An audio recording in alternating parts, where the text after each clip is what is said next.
Hollywood in the 1,980 seconds wasn't just neon lights and blockbuster glory. Beneath the giants like E.T. and Star Wars sequels, there were ambitious sci-fi films that spectacularly crashed at the box office. And yet, decades later, they're celebrated as groundbreaking, influential, even legendary. So how does a movie flop in its own time, only to become a fan favorite years later? Get ready, because some of these so-called failures might just be better than the hits they lost to. Blade Runner 1982. It's almost unthinkable now, but Blade Runner was once labeled a failure. Ridley Scott's futuristic noir, starring Harrison Ford as the weary replicant hunter Rick Deckard, was supposed to ride the sci-fi wave after Star Wars and Alien. Instead, when it hit theaters in June 1982, audiences shrugged. Critics complained it was slow, confusing, even too dark. With a $28 million budget, the film only pulled in $27.5 million. For a studio banking on the next big blockbuster, that was a disaster. But Blade Runner wasn't made to be just another popcorn flick. It built a dystopian Los Angeles that felt startlingly real, using practical effects, towering miniatures, and endless rain-slick streets. It wasn't about laser battles or heroes saving the day. It was about identity, morality, and what it means to be human. That wasn't what summer movie crowds were looking for in 1982, but it was exactly what the future of science fiction needed. Over time, the film got multiple re-releases and director's cuts, each peeling away studio, meddling to reveal Scott's true vision. Slowly but surely, audiences caught up. Today, it's seen as one of the greatest sci-fi films ever made, influencing everything from The Matrix to Cyberpunk 2077. The moody visuals, Vangelis's haunting score, and Rutger Hauer's unforgettable Tears in Rain monologue have turned what was once a flop into a cultural cornerstone. So, what went wrong? Timing. Blade Runner came out the same month as E.T., which dominated theaters with feel-good optimism. Against that, Scott's bleak urban nightmare didn't stand a chance. But in hindsight, its failure looks less like a misstep and more like being decades ahead of its time. Dune 1984. Imagine spending 10 years trying to adapt the most complex sci-fi novel ever written, only for it to flop. That's the story of David Lynch's Dune. Frank Herbert's saga about noble houses, desert planets, and a mystical spice was considered unfilmable, but Universal threw around $40 million at the problem anyway. When the dust settled, the film barely scraped $30.9 million worldwide. Critics tore it apart, calling it incomprehensible and bloated. Part of the issue was editing. Lynch's original cut reportedly ran close to 3 hours, packed with dense lore and political intrigue. Studio executives panicked, slashed it to just over 2 hours, and demanded reshoots. The result? A movie that looked stunning, but often left viewers scratching their heads. Even Lynch himself disowned it, removing his name from extended television versions. And yet, despite the chaos, Dune developed a loyal following. The visual design alone, ornate palaces, grotesque villains, and endless desert landscapes, was unlike anything audiences had seen before. Kyle MacLachlan made his film debut as Paul Atreides, while Sting strutted around in futuristic armor that became instantly iconic. Add in Toto's booming rock score, and you had a sci-fi spectacle that, while flawed, was unforgettable. What truly saved Dune was home video. On VHS and later DVD, fans embraced its weirdness. They dissected its lore, debated its changes from the book, and turned it into a cult classic. For many, Lynch's Dune isn't a failure. It's a bold, messy, and visionary attempt at bringing an impossible story to the screen. Ironically, its very failure made it legendary. By stumbling so publicly, it paved the way for later adaptations, including the acclaimed 2021 version. Lynch's Dune may not be the definitive adaptation, but it remains a fascinating relic of 1,980 seconds ambition, too strange for its own good and all the better for it. Krull 1983. What happens when you mix Star Wars with Arthurian legend and throw in a magical throwing blade? You get Krull. This 1983 fantasy sci-fi mashup was one of the boldest swings of the decade, aiming to rival both George Lucas's Galaxy, Far, Far Away, and Tolkien's sweeping mythologies. With sprawling sets, cutting-edge effects, and an epic quest at its core, it seemed destined to be the next big franchise. Instead, it crashed and burned. On a staggering $47 million budget, Krull pulled in only $16.9 million, a box office disaster of galactic proportions. The story followed Prince Colwyn, a young royal on a desperate mission to rescue Princess Lissa from alien invaders known as the Slayers. To reach her, he assembled a ragtag crew that included thieves, mystics, and even a lonely Cyclops. Together, they marched toward an alien fortress that teleported to a new location every morning. With its blend of fantasy tropes and futuristic sci-fi elements, Krull should have been a slam dunk. But critics complained it was plotting, audiences stayed away, and the studio's hopes for sequels evaporated before opening weekend was over. Yet, here's where the twist comes in. Krull refused to vanish. Through endless television reruns and VHS rentals, it slowly transformed into a cult favorite. James Horner's soaring musical score gave it gravitas, while the practical effects, especially the design of the fortress and its insect-like enemies, earned admiration. And then there's the glaive, that iconic star-shaped blade Colwyn wields. Even viewers who forgot the plot still remember the sight of the hero hurling that shimmering weapon across the screen.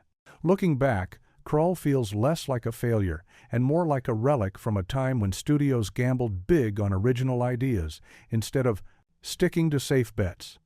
It wasn't perfect, its pacing dragged, and its story sometimes stumbled, but it built a world that stuck in people's imaginations. Today, Krull is celebrated as a campy yet endearing fantasy adventure, proof that box office numbers don't always determine a film's legacy. Legend 1985. Before Top Gun turned Tom Cruise into a superstar, he starred in one of Ridley Scott's strangest films, Legend. Released in 1985, this dark fantasy told the story of Jack, a forest dweller who must stop the Lord of Darkness, played with mesmerizing menace by Tim Curry, from plunging the world into eternal night. With unicorns, goblins, and dazzling set pieces, it was a fairy tale on steroids. The production spared no expense, with Scott building an entire enchanted forest on a soundstage. But disaster struck when a fire burned the set down, forcing costly delays. By the time the movie was finished, its budget ballooned to $25 million, and it only made $23.5 million at the box office. Critics were harsh too, dismissing it as style over substance. Yet the visuals were breathtaking. Curry's performance as Darkness, buried under hours of makeup, remains one of the most iconic fantasy villains ever filmed. The U.S. release swapped out Jerry Goldsmith's original score for a synthesizer-heavy soundtrack by Tangerine Dream, which divided audiences but later became a cult favorite in its own right. Legend languished for years until the director's cut restored Goldsmith's score and missing scenes. Suddenly, people saw what Scott had intended, a mythic, dreamlike fairy tale. Over time, it grew into a fan favorite, celebrated for its artistry, bold ambition, and unforgettable villain. Legend may have failed to enchant audiences in 1985, but today it stands as proof that some fantasies just need time to work their magic. Enemy Mine, 1985. Imagine being stranded on a hostile planet with the very enemy you've been trained to destroy. That's the gripping premise of Enemy Mine, one of the most overlooked gems of 1982 science fiction. Directed by Wolfgang Peterson, the film follows Willis Davidge, a hot-headed human pilot, played by Dennis Quaid, who crash lands during an interstellar war. To his horror, he's not alone. His enemy, a reptilian Drac pilot named Jariba Shigan, portrayed by Louis Gossett Jr., has also survived. What begins as mutual hatred soon evolves into an extraordinary story of survival, trust, and ultimately unlikely friendship. On paper, the concept was gold, a tense, character-driven survival story wrapped in big-budget sci-fi. In practice, the production was chaos. The project started under another director, only to be scrapped and restarted by Peterson. Sets had to be rebuilt, scenes reshot, and costs ballooned out of control. What was supposed to be a modest $17 million picture ended up devouring nearly $48 million. By the time it limped into theaters in December 1985, it was already carrying the weight of disaster. To make matters worse, it opened opposite Rocky IV, which dominated the holiday box office. The result? A painful $12 million return. Critics weren't kind either. Many dismissed it as overly sentimental, unsure what to make of its mix of action, survival, and moral allegory. But time told a different story. Gossett Jr., buried under layers of prosthetics, delivered a remarkable performance, bringing warmth, dignity, and vulnerability to the alien character. His work, paired with Quaid's transformation from prejudice to compassion, gave the film a beating heart far stronger than its effects budget. Home video is where Enemy Mine found redemption. On VHS, fans discovered a movie that wasn't just another space shootout. It was an allegory about empathy, tolerance, and the power of understanding across divides. Decades later, it's celebrated as a forgotten classic, proof that a film doesn't need box office glory to leave a permanent mark. Enemy Mine bombed in 1,985, but in hindsight, it may be one of the most important sci-fi stories of its era. Explorers 1,985. What kid in the 80 seconds didn't dream of building a spaceship in the backyard? That's the fantasy Joe Dante captured with Explorers, a quirky and heartfelt story about three boys who do exactly that. Ethan Hawke made his screen debut. River Phoenix delivered one of his earliest standout performances, and Jason Presson rounded out the trio of dreamers. Together, they tapped into a sense of childhood wonder that should have made this film a classic. Instead, it became one of the decade's most unfortunate flops. The film followed Ben, Wolfgang, and Darren, three kids who used their smarts and imagination to construct a makeshift spaceship from junkyard scraps. Their goal? To launch themselves into the stars. And they succeed, blasting off into space where they encounter aliens in one of the most offbeat finales of any family film. On paper, it was magic. In practice, Explorers was a casualty of bad timing. Released in July 1985, it had the misfortune of arriving just 2 weeks after Back to the Future electrified audiences. Add The Goonies, still dominating from the month before, and a re-release of E.T. drawing crowds, and there simply wasn't room for another kids in space adventure. Against a hefty $24 million budget, Explorers managed to gross just under $10 million, a painful return for Paramount. Making matters worse, Dante was forced by the studio to rush the film out unfinished. Sequences he wanted to refine were left rough, and parts of the story were trimmed. Yet, despite that, the movie still shone with charm. The homemade spacecraft, patched together with everyday objects, captured the kind of imaginative spirit every kid once had. And the alien encounter at the end, equal parts weird and whimsical, proved Dante wasn't afraid to take risks. Over the years, Explorers found redemption through VHS rentals and television broadcasts. For many kids of the era, it became a cherished memory, a movie that felt like it was made just for them.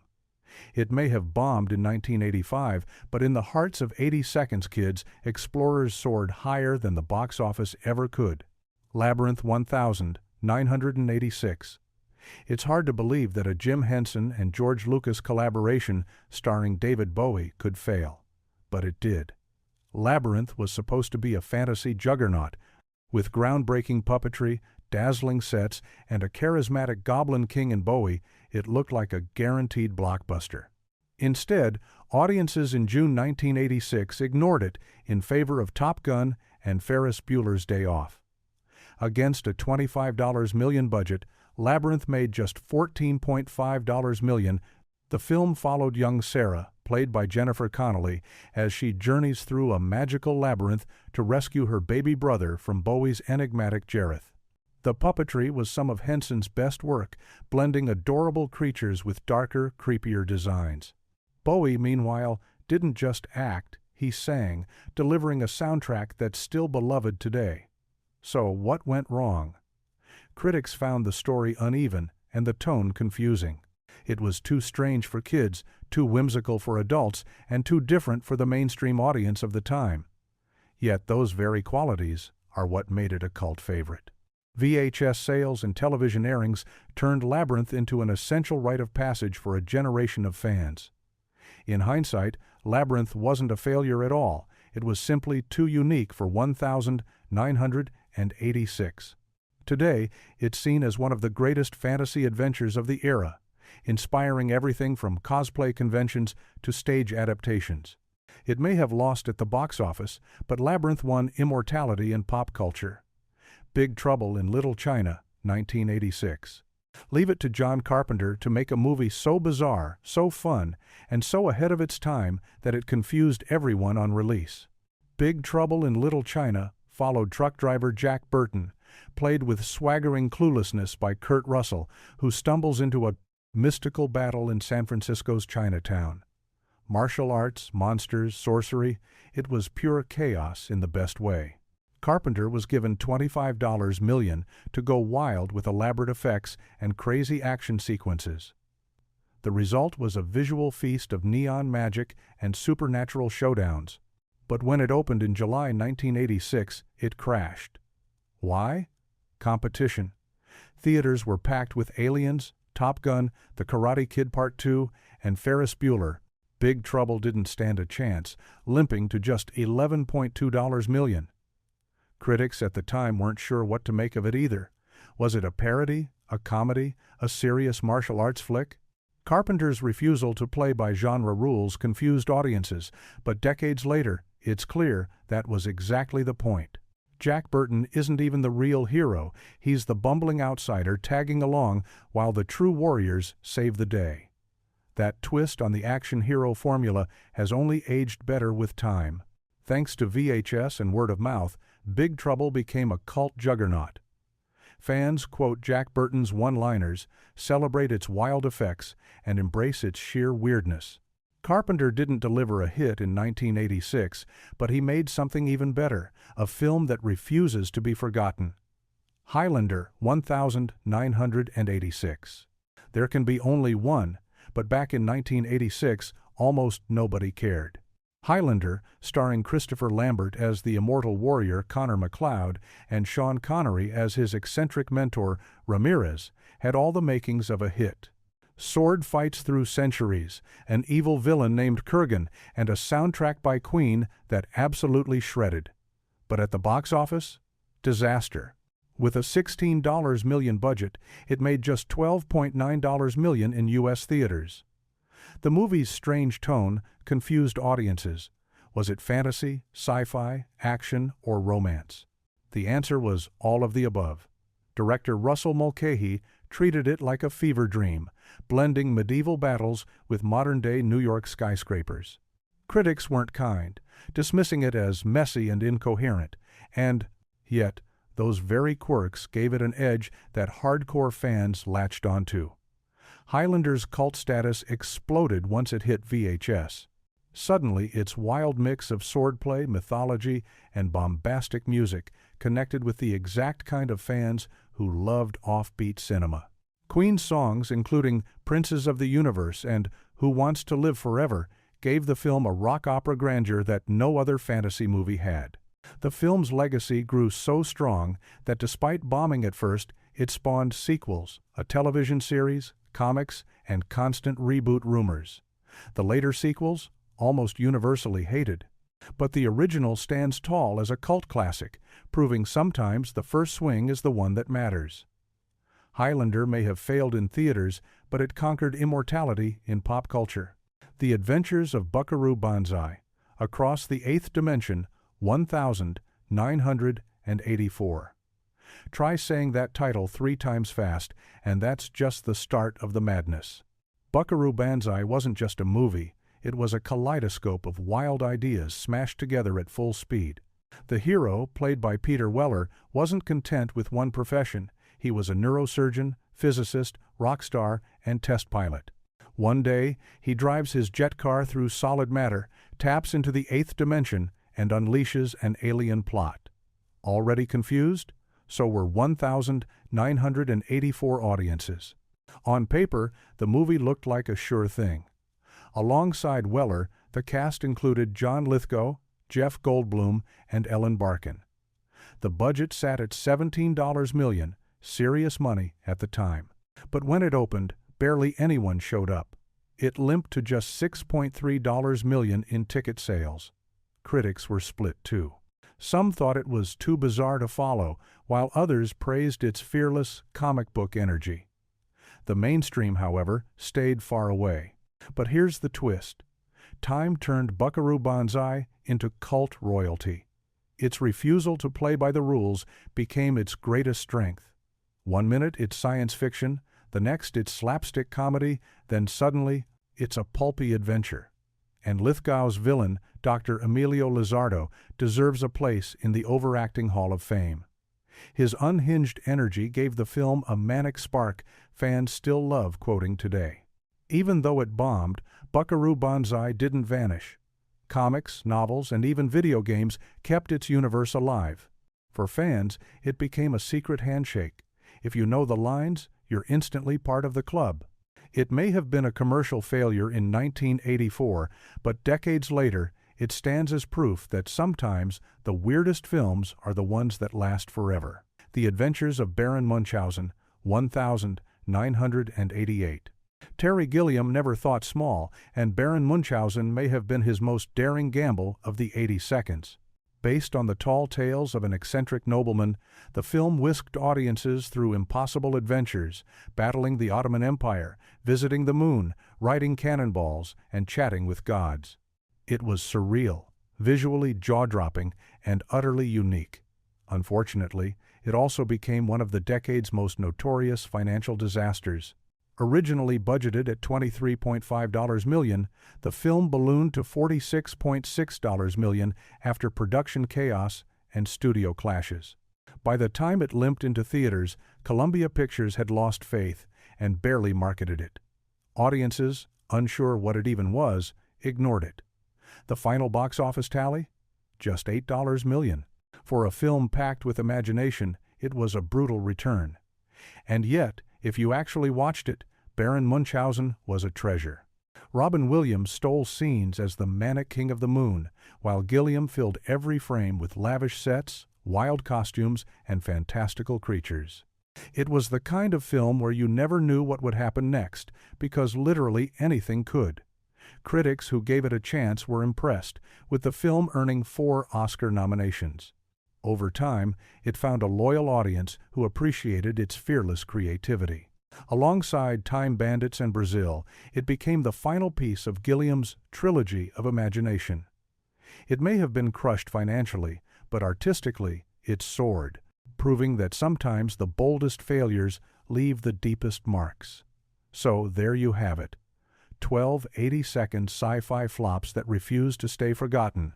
They bombed in theaters, but over time they gained something far more valuable than ticket sales: legacy. Which one of these cult classics is your favorite? Or better yet, which one do you think deserves a big screen revival today? Drop your thoughts in the comments, hit that subscribe button for more cinematic deep dives, and remember, sometimes the movies that fail hardest are the ones that last forever.